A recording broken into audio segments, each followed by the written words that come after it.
శ్రీకాళహస్తి పట్టణంలో విశ్వ హిందూ పరిషత్ నేతృత్వంలో ఛత్రపతి శివాజీ మహారాజ్ జయంతి వేడుకలను విజయవంతంగా నిర్వహించారు.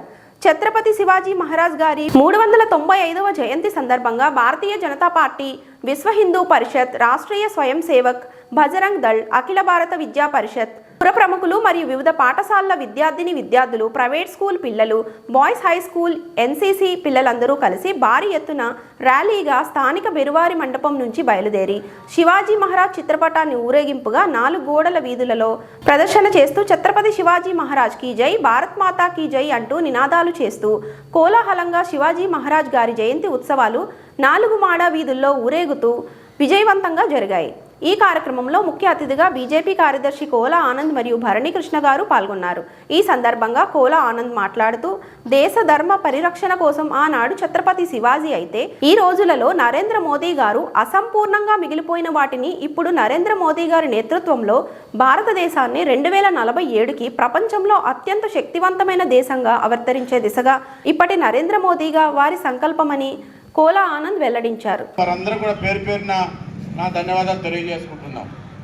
ఈరోజు ఎప్పుడో 390 సంవత్సరాల క్రితం మరణించిన వ్యక్తి ఈరోజు మనం ఇంత గొప్పగా ఆయన యొక్క జయంతిని మనం కొనియాడుతున్నామంటే దాని వెనక ఆయన యొక్క విజయ రహస్యం ఏంటి, విజయ పరంపర ఏంటి? ఒక హిందూ టైగర్, హిందూ సింహం ఛత్రపతి శివాజీ. ఆయన జీవిత కాలం 50 సంవత్సరాలు మాత్రమే బతికాడు. ఆయన ఏ 100 ఏళ్ళలో 80 ఏళ్ళలో జీవించలేదు. ఒక్క 50 సంవత్సరాలు మాత్రమే జీవించాడు.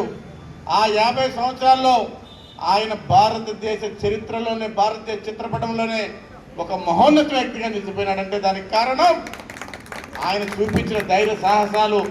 ఆ రోజు ఈ దేశాన్ని పరిపాలించినటువంటి మొఘలాయులు ఎవరైతే ఉండారో వారందరినీ కూడా మరి ఆయన ప్రాణాన్ని తునప్రాయంగా వారేసి మరి ఆయన చేసినటువంటి యుద్ధాలు కావచ్చు, ఆయన చేసిన సాహసాలు కావచ్చు.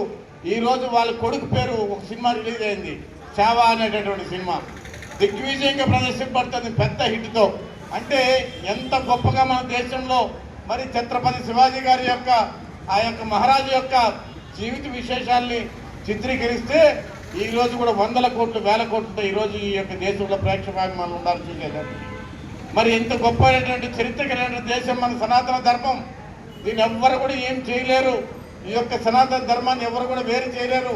ఆ మరాఠా యోధుడు ప్రజల గుండెల్లో ఒక మరాఠాకి, ఒక మహారాష్ట్రకే కాదు, ఈ యొక్క యావత్ భారతదేశం, యావత్ ప్రపంచంలో కూడా హిందూ బంధువులందరి గుండెల్లో కూడా ఆయన చిరస్థాయిగా స్థానం సంపాదించాడంటే దాని వెనక ఆయన విరోధమైన పోరాటాన్ని నేను ఈరోజు మనం ముందు ఉంచుతున్నాం. మీరందరూ కూడా హిందూ బంధువులారా, మనం ఈరోజు ఒక గొప్ప పరిపాలనలో ఉన్నాం. భారతదేశంలో ఏదైతే ఆ రోజు కళ్ళకి అన్నారో, ఒక శివాజీ మహారాజ్ కావచ్చు, ఒక స్వామి వివేకానంద కావచ్చు, ఇంకా ఎంతో మంది దేశానికి స్వతంత్రం తీసుకుని స్వతంత్ర యోధులందరూ కూడా అవన్నీ కళలు కూడా నెరవేర్చే విధంగా ఈ రోజు మన ప్రీతం ప్రధాని నరేంద్ర మోడీ గారు ఈ దేశాన్ని ప్రపంచ చిత్రపటంలోనే ఒక అగ్రగామి దేశంగా ఈరోజు తీసుకోబోతున్నారంటే దానికి వీరందరి యొక్క కృషిని, పట్టుదలని ఆయన గ్రహించాడు. ఆయన కూడా ఒక శివాజీ మహారాజ్ లాగా, ఒక ఛత్రపతి శివాజీ మహారాజ్ లాగా, ఒక స్వామి వివేకానంద లాగా ఆ రోజు ఆ నరేంద్రుడు ఏవైతే కోరికలు కోరారో అవన్నీ కూడా ఈ రోజు ఈ నరేంద్రుడి కోరికలన్నీ కూడా ఈ భారతదేశంలో కొనసాగిస్తున్నారు. దానికి మనం అందరూ కూడా గర్వపడాల్సిన అవసరం ఉందని చెప్పి నేను తెలియజేసుకుంటున్నాను.